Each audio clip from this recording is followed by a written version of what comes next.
ایک کو مانگا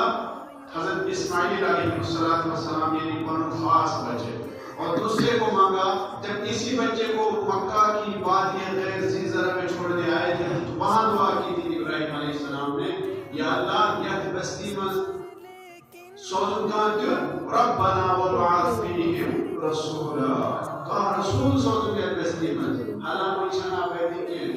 ابھی کچھ بھی نہیں ہے وہاں، لیکن بڑا ہی ابراہیم علیہ السلام 4000 سال پہلے دعا کرے کہ اللہ یہ بستی میں سوزن رسول کے گزرو،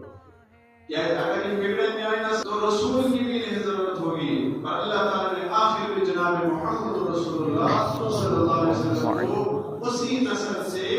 اور اسی کی نسل کو سدھارنے کے لیے، ابراہیم علیہ السلام کی نسل کو سدھارنے کے لیے جناب رسول اللہ صلی اللہ علیہ وسلم کو لگ بھگ 3-4 ہزار سال کے بعد بھیجا، اور آپ اس کے اوپر بھی 150 سال